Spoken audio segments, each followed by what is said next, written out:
All right, good afternoon, everybody. My name is Sarah Tang, and today I wanted to present joint work done with my colleagues Valentin and Vijay Kumar at the University of Pennsylvania on aggressive flight with suspended payloads using vision-based control. So the goal of this work is to fully realize the potential of these aerial vehicles for object manipulation, in particular using a cable suspension. And today, helicopter pilots are doing this all the time in many industries, and one particular example is construction. So this video that you see here is taken just in the middle of Center City, Philadelphia, where this pilot is doing this construction task that really demonstrates a number of the challenges that we face here.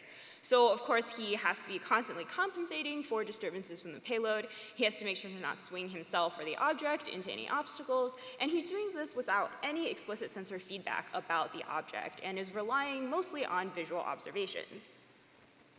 So if we look at even more complex tasks, for example, firefighting or tree harvesting, this gets even more dynamic as pilots are able to very deliberately and very precisely execute these large payload swings. So the ultimate goal for automation then should be to endow robots with the same capability for dynamic manipulation that skilled pilots today have. And this demands a few capabilities. The first of which is to, of course, be able to compensate for these payload errors in real time. So the open loop version of this is to just theoretically derive quadrotor motions that will instigate the desired payload trajectories and just kind of execute this without any online adjustment. And to do this, you only need these very accurate localization of the robot itself. And this can be done today with many visual or visual inertial techniques. However, to actually do closed loop control, you need to be able to observe the payload as well. And visual measurements being incorporated into controllers has only been done in the context of oscillation suppression. And here, the robot really only needs to be able to reason about motions that are close to equilibrium, where, of course, we want to be able to track dynamic motions. So the second thing that we need to do is, of course, to be able to understand the inertial effects of this payload on the system. And most of the work in this area has kind of focused more on planning than the control side.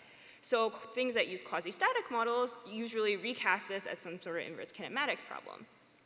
Even more recently, though, some trajectory optimization techniques have actually been able to generate very agile slung load maneuvers in obstacle-filled environments and also in multi-robot settings. And a lot of these methods have even been validated on hardware platforms in an open-loop manner.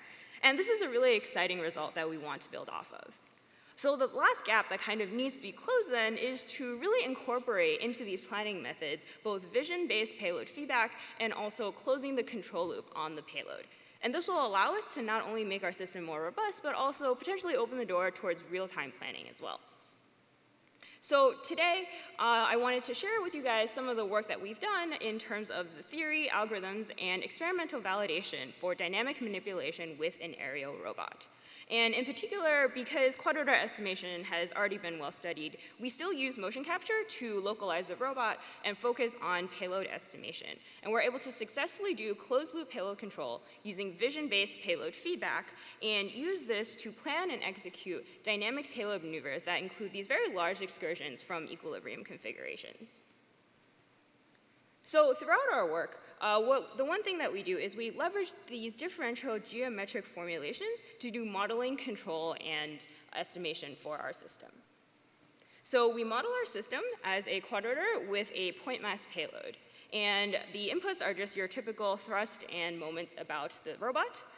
The three state position coordinates are a payload position, a unit vector pointing from the quadrotor to the payload, and a rotation matrix that represents the orientation of the quadrotor. And here we deliberately choose to not use any local coordinate parameterizations for our system.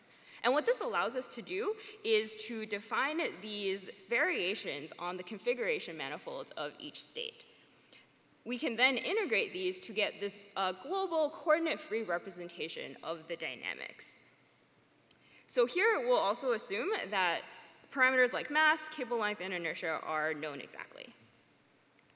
So to get a little bit of a better understanding of this problem, I just want to talk a little bit about the quadrotor itself. So of course, a quadrotor is this 6 degree of freedom system with 2 degrees of under actuation. And this makes it really hard to control and also guarantee dynamic feasibility for this system. So the key insight that has enabled a lot of progress recently is the idea that this system is differentially flat. So it turns out that from sufficiently smooth trajectories in the flat outputs, in this case the quadrotor position and the yaw angle, we can back out feasible desired trajectories for all the states and inputs. And we actually can use these desired trajectories as some sort of open loop controller. So motivated by this, a lot of planners actually cast the planning problem into this flat space, which has the benefit of being Euclidean. However, transitioning full planning problems into this flat space is actually a little bit complicated.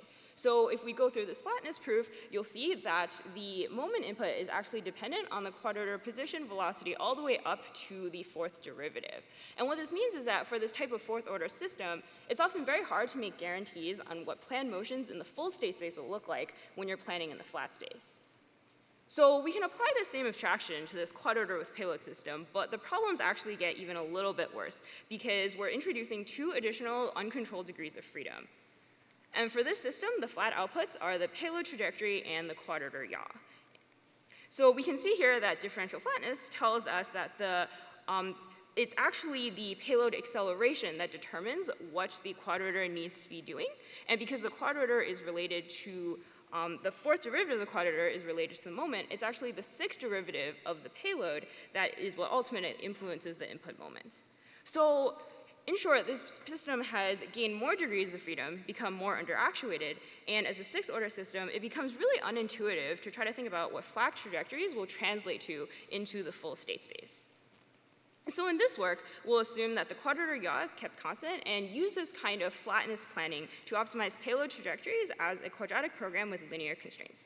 And I'm not going to go into the details of this here, but please refer to our paper if you're interested in this formulation. But as an example, we can look at the case of a circular trajectory where the circle has unit radius and the payload has, the cable has unit length. And here we're plotting these quadrotor trajectories and system orientations as the period of the payload trajectory decreases, which means that the payload is moving faster and faster. And we can clearly see that the velocity of the robot needs to increase in order to execute these trajectories with smaller and smaller radii. And also the system orientation in terms of the payload angle and the quadrotor angle both get very large. So the other thing that's interesting is that the radius of the quadrotor trajectory actually decreases very suddenly after the period drops below around 5 seconds. And this suggests that we very clearly have these 2 different regimes of operation here, from oscillation suppression to dynamic manipulation. So in this dynamic regime, the problem is that even a slight increase in the payload speed can lead to a large demand in the increase of the agility of the quadrotor. And as a result, it's really crucial to design controllers that can handle these motions. So the only controller so far that has been able to guarantee this is a geometric controller proposed by Koshal Srinath and co-authors. And this controller is structured as 3 nested control loops, and it can be shown that each loop has a Lyapunov function that indicates almost global exponential stability. So this controller is able to achieve these nice guarantees by defining a nonlinear feedback law on the configuration manifold for each feedback variable. So what this means is that each controller has a position error that is defined in terms of a configuration error function that compares configurations on the manifold, and also a velocity error that uses a transport map to compare velocities on different tangent spaces. So we then have this controller that will take a desired payload trajectory, translate it into a desired angle using a straightforward Euclidean PD controller. But then it will control this payload angle on S2 to define a quadrotor orientation, and then control this orientation on SO3. And this is what allows it to have this global exponential stability property. But unfortunately, it hasn't yet been realized in real-world experiments yet. So in our work, the big step that we take is really incorporating these visual measurements into the middle loop of this control system. So with this, we're able to get high accuracy measurements of the payload state through filtered downward camera measurements. So here we're only focused on the payload state. So our estimator state is only concerned with this vector P. So from this downward facing camera and a known cable length, we can get the orientation in the body frame. And then we use an extended common filter to filter these measurements using the dynamic equations that we had derived earlier. So the system design was able to give us a number of pretty exciting results. So to benchmark our system, we executed this circular payload trajectory that you saw before. And we think this task is particularly important because the quadrotor is not just stabilizing a single large payload swing, but is actually maintaining this orientation that is far from equilibrium. So we can look at our estimation performance and see that over 4 revolutions of this circle, we have an average error of under 1 degree in the payload angle. And from control, we have an average position error of around 25 centimeters and around 0.3 meters per second. So of course, we can see that these errors could still be improved, of course, but I'll actually show later that this actually represents already a vast improvement over existing state-of-the-art open loop techniques. So earlier we saw that the circular payload trajectory can demand a very wide range of quadrotor motions. So we wanted to kind of experiment and benchmark our system on a representative range of operating regimes. So here we're altering the cable length, and we can see that as the cable length increases, the quadrotor trajectory becomes smaller in radius. And of course, we saw the similar effect before, where we increase the payload trajectory speed, the quadrotor radius decreases again.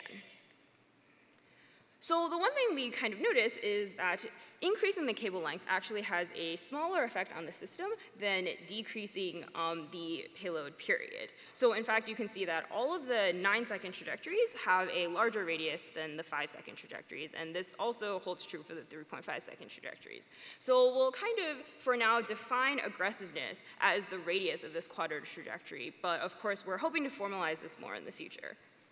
But for now, we can see that for each of these 9 parameter sets, we can execute this circular trajectory. And we can maintain this very good payload estimation rate with average errors of under 2 degrees and absolute errors of under 5 degrees. We can also look at these changes in the control error as the trajectory becomes more and more aggressive. So here we plot the average control error as this heat map where larger errors are in darker blue. So we see 2 kind of different trends here. The first thing is that within a given trajectory speed, the control error remains relatively constant, and we can kind of expect this kind of behavior because we're explicitly modeling these parameters, for example, mass and cable length, into our system. So what is really affecting the control error is this increase in the payload speed and the aggressiveness of this trajectory. So to follow up on this, we did a second experiment to observe how the system would perform in a kind of more real-world scenario.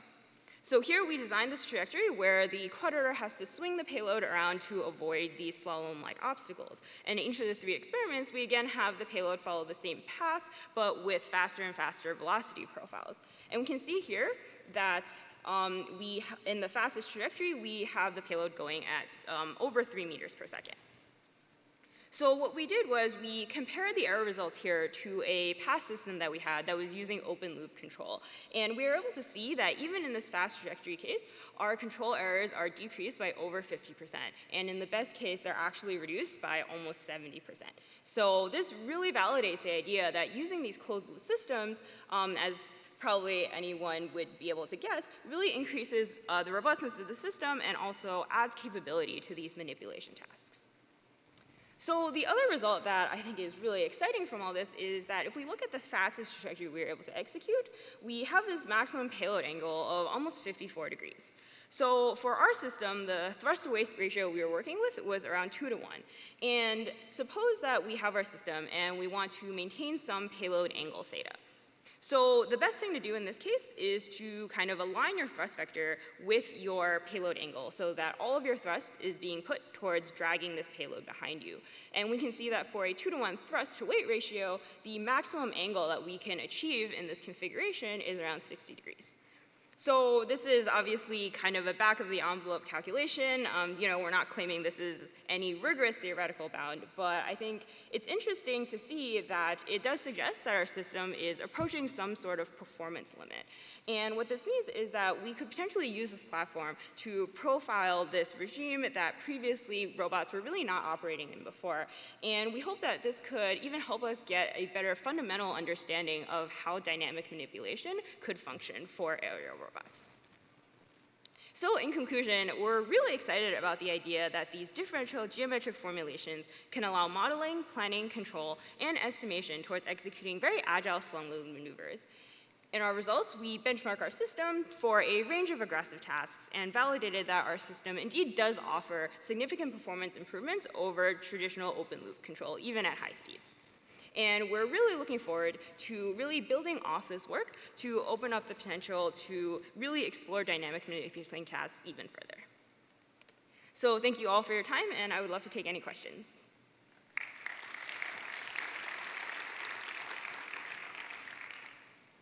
have any questions? Yes. Hi. You mentioned that you used an EKF for the estimation. What about the observability? Sorry? What about observability of the state from the measurements? Yeah, so for this system, all we're doing is we're trying to get the relative payload angle. So we have a tag that we know the size of and we know the cable length. So you can just derive from an image the direction that your cable is pointing in. Do you need also the estimate of the velocity of the cable angle?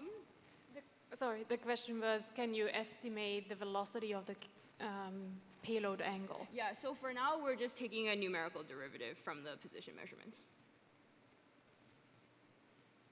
Do we have any other questions? Okay, if not, let's thank the speaker one more time.